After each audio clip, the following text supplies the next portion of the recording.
Assalamualaikum warahmatullahi wabarakatuh. Apa kabar Mas dan Mbak semuanya? Semoga Mas dan Mbak selalu dalam keadaan sehat walafiat, dalam keadaan terbaik ya, dan siap belajar ya. Pada pertemuan kali ini kita akan mendiskusikan mengenai konstruksi sosial karya Peter L. Berger ya, dan temannya Thomas Lukman. Apa sih itu konstruksi sosial ya? Konstruksi sosial itu Mas dan Mbak bisa bayangkan sebagai sebuah konstruksi ya, atau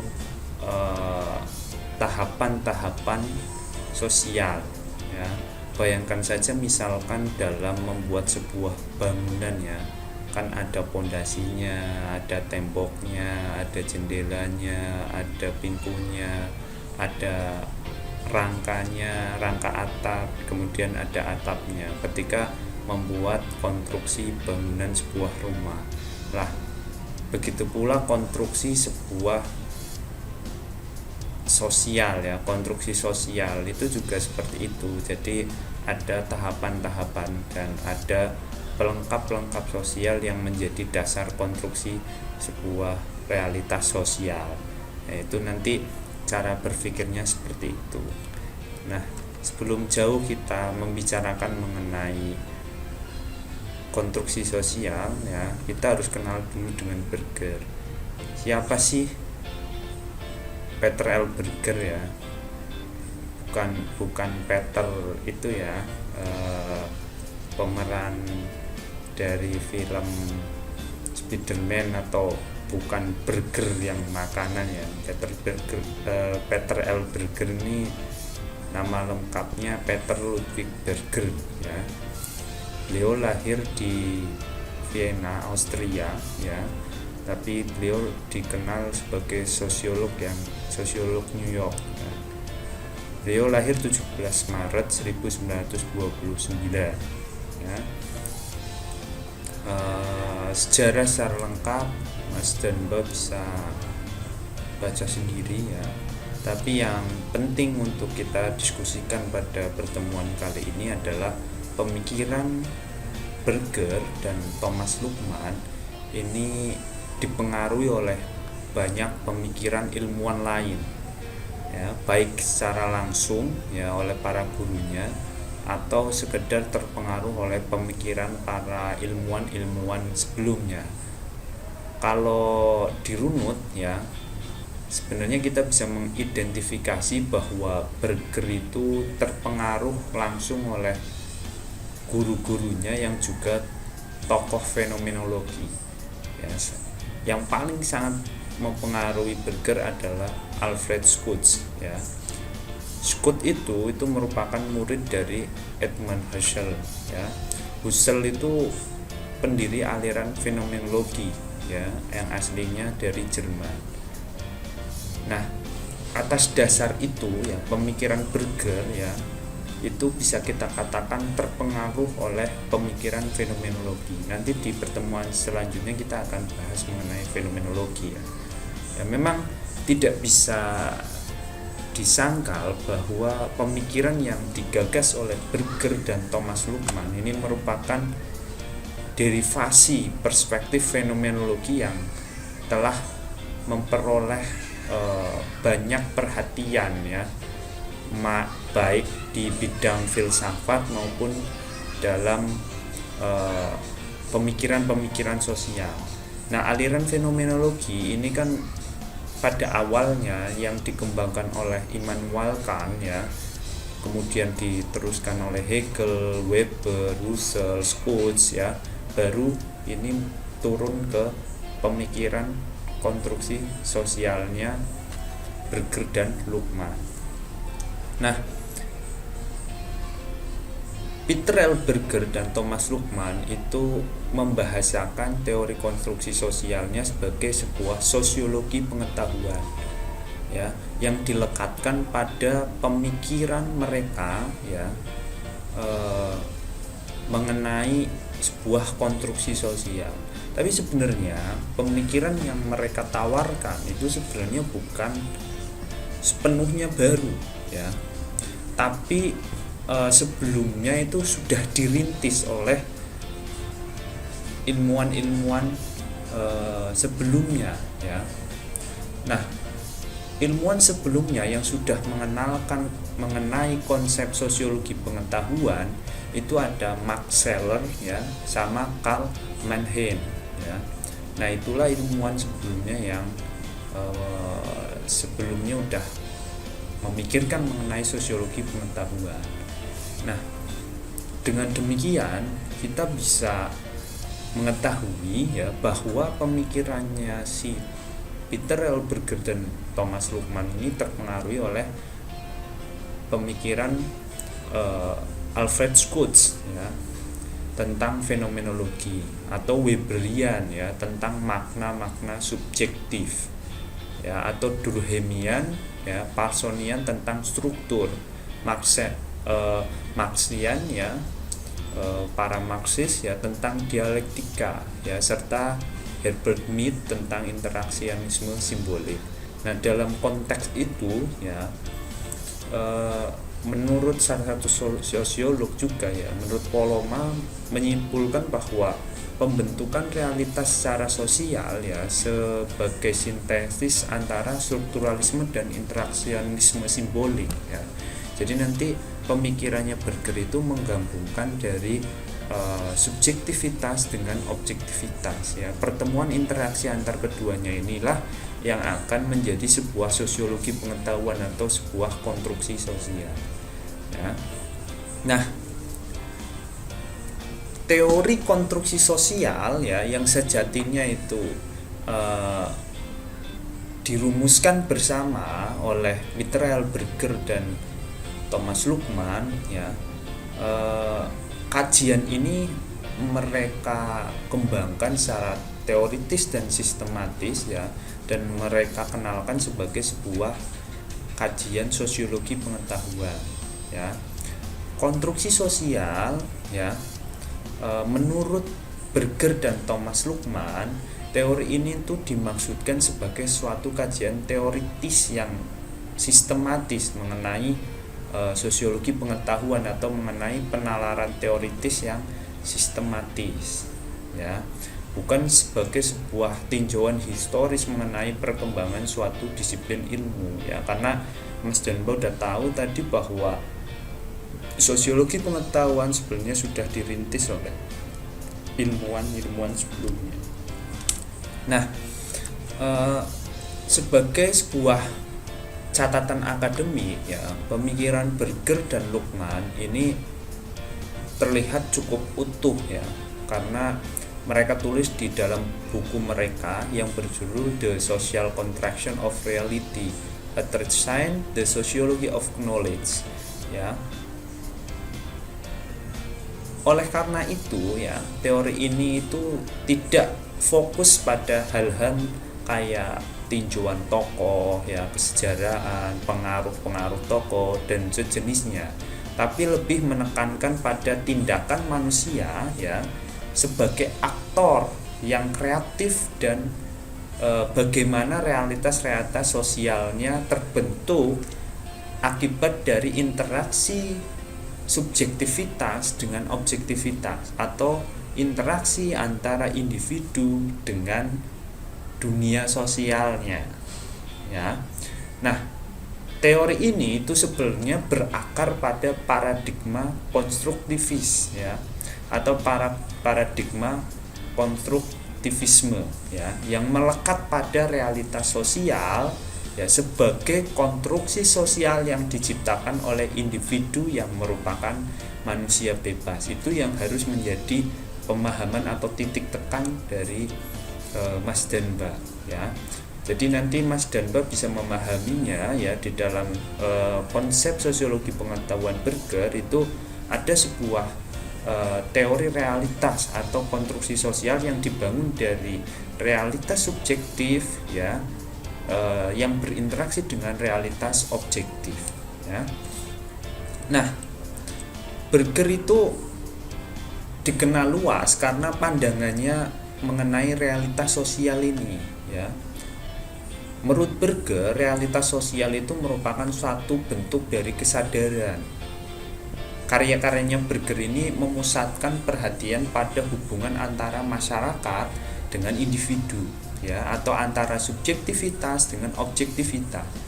Di dalam bukunya yang berjudul The Social Construction of Reality, Berger ya dengan Thomas Luhmann itu mengembangkan sebuah teori sosiologis ya. Masyarakat sebagai realitas yang objektif ya, dan masyarakat sebagai realitas yang subjektif ya.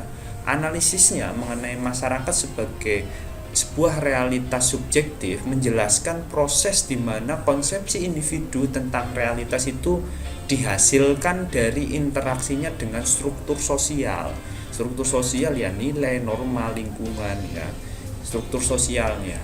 Nah, si Berger ini, beliau itu menulis tentang bagaimana konsep-konsep atau penemuan-penemuan baru manusia yang mengobjektifikasi ya, dan akhirnya menjadi realitas dari kita ya, atau realitas dari masyarakat yang oleh Berger disebutnya sebagai proses ya, proses konstruksi sosial.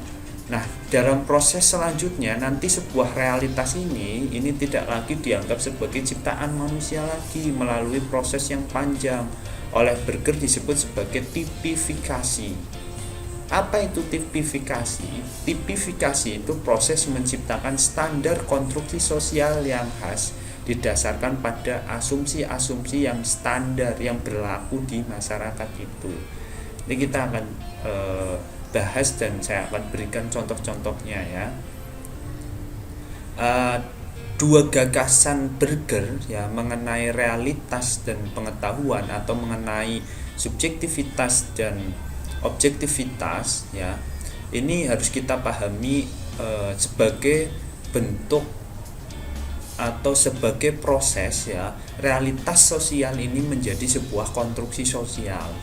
Nah, sebenarnya untuk memahami ya sosiologi pengetahuan atau pemikiran konstruksi sosial menurut Peter L. Berger dan Thomas Luhmann, itu kita bisa pahami dari dua konsep realitas dan pengetahuan itu sendiri.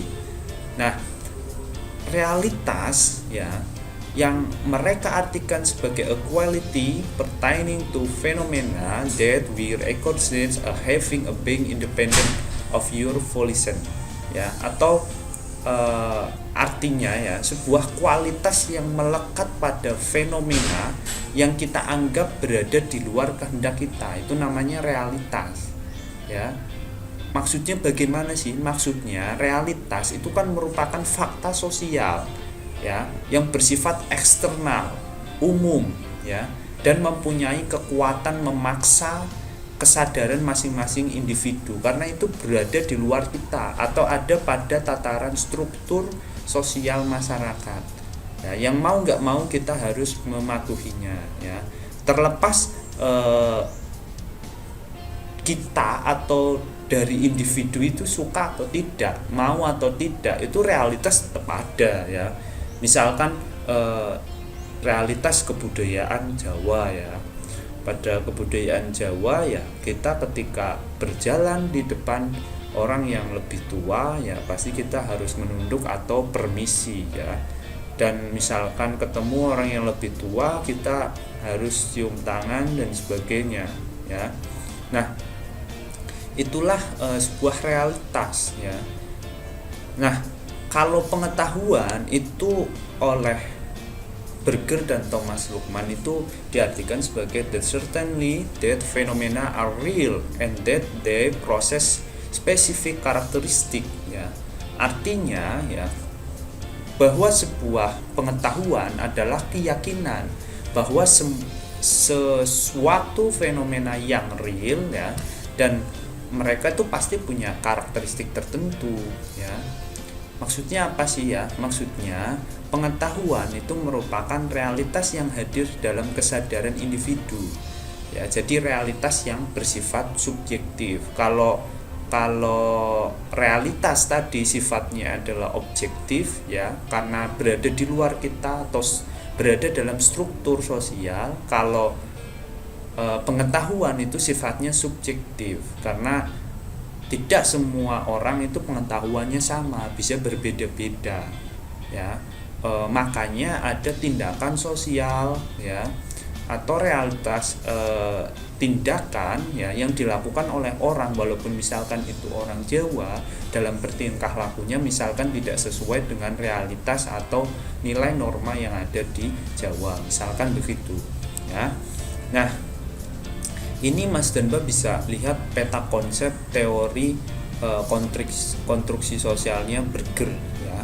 Nah, di sini ya Mas Danba bisa melihat bahwa konstruksi sosial ini kan menitik beratkan pada sosiologi pengetahuan ya. Kenyataan yang dibangun secara sosial ya itu hadir berdasarkan being ya, dan yang real atau realitas ya, dan pengetahuan. Jadi Mas dan Mbak dalam bertindak ya, atau fenomena yang terjadi di masyarakat pasti terjadi karena adanya sebuah realitas atau sebuah konstruksi sosial, bukan konstruksi sosial tapi sebuah struktur sosial terbentuk karena adanya nilai dan norma, dan juga terbentuk karena adanya pengetahuan subjektif dari individu atau masyarakatnya ya, sehingga ya realitas atau kehidupan ya, atau fenomena-fenomena itu sifatnya pasti intersubjektif ya, dan akan menghasilkan yang namanya objektifikasi. Apa itu objektifikasi? Nanti kita akan bahas. Kenapa sebuah fenomena kita katakan sebagai intersubjektif? Karena walaupun itu berlaku secara umum pada suatu masyarakat, pada masyarakat yang lain itu belum tentu sama. Seperti mengenai fenomena atau kenyataan hidup kebudayaan yang ada di masyarakat Jawa itu akan berbeda ketika ada di luar Jawa ya. Makanya sifatnya adalah intersubjektif dan akan menghasilkan objektifikasi. Nah, tadi kan kita udah membahas tentang bagaimana teori konstruksi sosialnya Peter L. Berger. Di dalam kita memahami konstruksi sosial Peter L. Berger, kita harus pahami juga yang namanya tipifikasi atau bagaimana konstruksi sosial itu bisa terbentuk ya. Jadi menurut Berger ya, tipifikasi itu ya itu terjadi ketika ada sebuah proses ya. Yang pertama adalah proses interaksi sosial. Di dalam proses interaksi sosial itu pasti nanti ada yang namanya signifikasi ya, atau memberi tanda ya. Jadi individu yang melakukan interaksi sosial itu pasti akan memberikan tanda atau signifikasi ya. Misalkan Mas dan Mbak ketemu sama temennya, atau ketemu sama pamannya, atau sama siapapun, pasti akan memberi tanda ya, tanda hormat, misalkan salaman ya, atau melakukan apapun tindakan-tindakan yang lainnya. Tapi sebelum melakukan salaman itu ya pasti akan terjadi sebuah abstraksi. Abstraksi itu proses di dalam diri Mas dan Mbak ya, akan melakukan tindakan apa. Nah, inilah yang nanti akan menjadi sebuah objektifikasi ya, atau praktiknya. Nah, misalkan ketemu sama pamannya, itu kan terjadi sebuah interaksi sosial ya. Kemudian memberi tanda ya, misalkan menyapa, assalamualaikum paman ya gitu. Terus kemudian apa yang akan saya lakukan ketemu paman? Oh iya, karena ada sebuah realitas di masyarakat Jawa dan di agama saya, ketika ketemu orang yang lebih tua harus nyapa duluan ya. Mas dan Mbak tadi udah nyapa, kemudian setelah itu harus salim ya. Setelah itu berarti di dalam proses berpikir ini terjadi abstraksi ya, memberi tanda, mengajak salaman duluan, kemudian salim. Itulah terjadi objektifikasi atau praktik sosialnya Mas dan Mbak. Nah, disinilah yang menghasilkan sebuah common sense knowledge ya, atau pengetahuan akal sehat sesuai dengan nilai dan norma yang ada di masyarakat ya. Nah, kuncinya sebenarnya dalam memahami teori konstruksi sosial Peter L. Berger dan Thomas Luckmann itu ada 3 sebenarnya. Kuncinya ya, proses konstruksi sosial itu terjadi karena adanya yang pertama eksternalisasi ya, dan yang kedua adalah objektifikasi, yang ketiga adalah internalisasi. Agar Mas dan Mbak lebih mudah memahaminya ya, eksternalisasi itu proses belajar ya. Walaupun Berger mengartikan eksternalisasi itu sebagai penyesuaian diri dengan dunia sosiokultural sebagai produk manusia atau sebuah ciptaan manusia. Jadi menurut Berger, sosiokultural atau nilai dan norma yang ada di dalam masyarakat itu adalah ciptaan dari manusia ya manusia, kakek-kakek kita ya terdahulu yang menciptakan itu semua. Nah, kita kan harus melakukan penyesuaian diri. Jadi untuk memahaminya, eksternalisasi adalah proses belajarnya Mas dan Mbak mengenai nilai dan norma yang berlaku di dalam masyarakat ya. Proses yang kedua setelah eksternalisasi ya adalah objektifikasi. Objektifikasi ini apa sih? Objektifikasi ini adalah interaksi sosial dalam dunia intersubjektif ya, yang dilembagakan atau mengalami institusionalisasi ya. Objektifikasi ini di sini Mas dan Mbak akan praktik ya. Setelah belajar nanti akan praktik. Nah, tapi di dalam praktiknya Mas dan Mbak itu diawasi ya. Diawasi oleh apa? Lembaga sosial yang ada di masyarakat ya.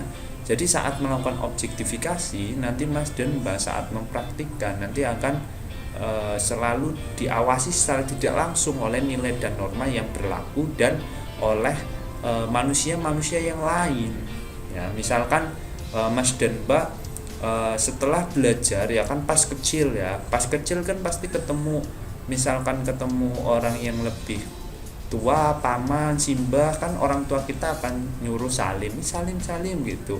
Misalkan waktu kecil belum tahu menyodorkannya tangan kiri, pun diajari nggak boleh, harus tangan kanan begitu. Itulah proses eksternalisasi atau belajarnya.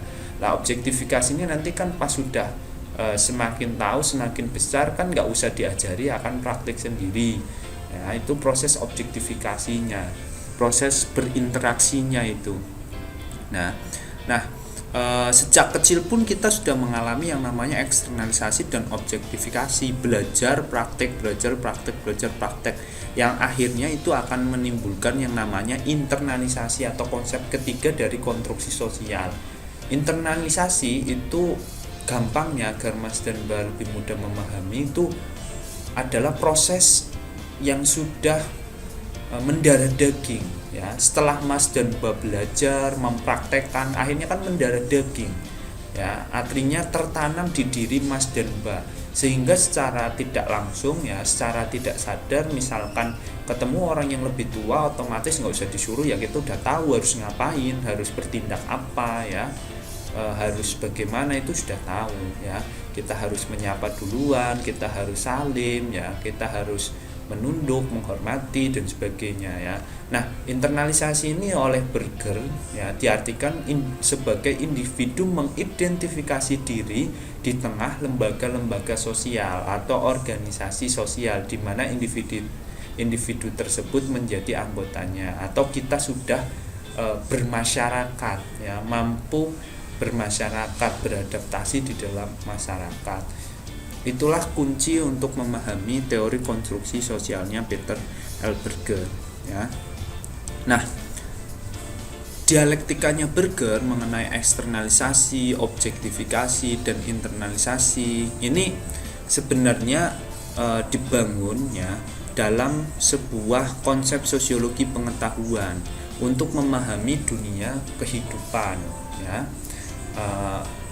Menurut Berger ya, dalam kehidupan kita itu selalu dalam proses dialektik antara individu dengan dunia sosiokulturalnya, atau individu dengan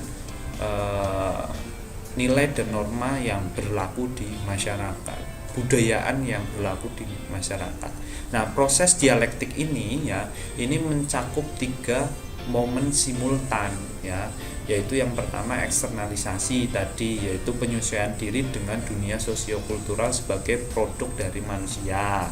Yang kedua objektifikasi, interaksi dengan dunia intersubjektif yang dilembagakan atau mengalami institusionalisasi. Yang ketiga adalah internalisasi, individu nantinya akan mengidentifikasi dirinya dengan lembaga-lembaga sosial atau organisasi sosial tempat individu menjadi anggotanya Nah, tahap eksternalisasi dan objektifikasi itu merupakan pembentukan masyarakat yang disebut sebagai sosialisasi primer atau tahap belajar yang pertama yaitu momen di mana seseorang berusaha mendapatkan dan membangun tempatnya di dalam masyarakat Nah, dalam kedua tahap ini, eksternalisasi dan objektifikasi itu seseorang akan memandang masyarakat sebagai realitas objektif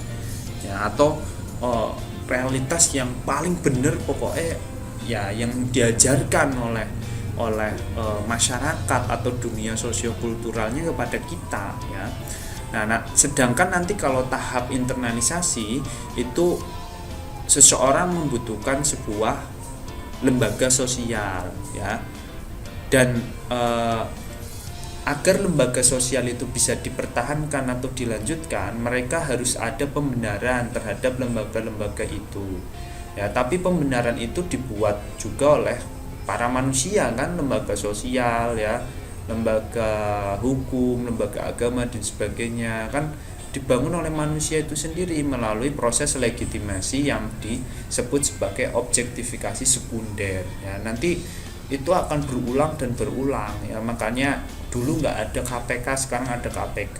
Karena apa? Karena terjadi korupsi agar tidak bisa menjadi kontrol oleh lembaga sosial kepada manusia-manusia yang hidup di Indonesia itu gimana dibentuklah KPK misalnya seperti itu. Nah, pranata sosial atau lembaga sosial itu merupakan hal yang objektif independen dan tak tertolak itu mau nggak mau itu harus kita patuhi dan itu dimiliki oleh individu secara subjektif. Nah, ketika momen dialektik itu mengandung fenomena-fenomena sosial yang saling bersintesa jadi eksternalisasi, objektifikasi dan internalisasi itu saling bersintesa. Bersintesa itu artinya saling mempengaruhi antara satu dengan yang lainnya dan menghasilkan proses-proses keberlanjutan itu artinya sintesa, dan itulah yang memunculkan suatu konstruksi sosial atau realitas sosial yang bisa kita lihat dari asal mulanya merupakan hasil kreasi dan hasil dari interaksi subjektif antara manusia dengan manusia Kurang lebihnya itu rangkuman dari penjelasan teori konstruksi sosialnya Berger Secara mudah Mas dan Mbak sebenarnya sudah banyak sekali mengalami proses konstruksi sosial Salah satunya dari Mas dan Mbak kecil sampai besar fenomena-fenomena kebudayaan juga banyak sekali di Indonesia yang terjadi karena konstruksi sosial masyarakat Kita kan hidup di negara yang multikultural sehingga sosiokulturalnya itu sangat kaya Sejak lahir Mas dan Mbak sudah ada belum lahir aja sudah ada mapati 7 bulanan, setelah lahir nanti ada bubur merah putih, ada turun ke tanah, terus nanti ada banyak hal yang lainnya bahkan sampai mati pun di Indonesia itu ada ada 7 harinan ada 40 harian ya, ada 100 harian, ada whole dan sebagainya, berbagai macam ya. Bahkan ketika kita berinteraksi sehari-hari juga ada kupu-kupu datang ke rumah kayak gitu, itu aja sudah proses eksternalisasi, objektifikasi dan internalisasi yang tertanam sampai sekarang ya. Orang-orang tua kita selalu mengatakan bahwa berarti kalau ada kupu kejar ke rumah mau ada tamu kayak gitu ya. Dan banyak hal lainnya, kejatuhan cicak apa dan sebagainya, itu kan karena Indonesia sangat multicultural dan Indonesia itu negara yang multi agama ya, multi suku, ras ya, yang menyebabkan kita mempunyai contoh yang sangat banyak mengenai konstruksi sosial yang ada di masyarakat. Terkait diyakininya atau tidak mengenai konstruksi sosial itu kan tergantung sama yang namanya realitas dan pengetahuan ya, atau sumber dari konstruksi sosial itu, seperti yang sudah saya jelaskan sebelumnya ya. Jadi antara realitas dan pengetahuan masing-masing individu tentunya berbeda-beda, dan nantinya akan menginternalisasi ke dalam dirinya si individu itu atau tidak, itu kan tergantung prosesnya berjalan dengan baik atau tidak. Mungkin itu saja yang bisa saya jelaskan, semoga bermanfaat. Dari saya cukup sekian, sampai jumpa di diskusi-diskusi sosiologi selanjutnya. Tetap jaga kesehatan ya, patuhi protokol kesehatan ya, dan terus semangat untuk belajar ya. Manfaatkan waktu sebaik-baiknya ya, karena ini masa pandemi, banyak waktu yang luang ya, dan olah terus pemikiran dan bakat Mas dan Mbak semuanya. Saya minta maaf kalau ada salah-salah kata. Assalamualaikum warahmatullahi wabarakatuh.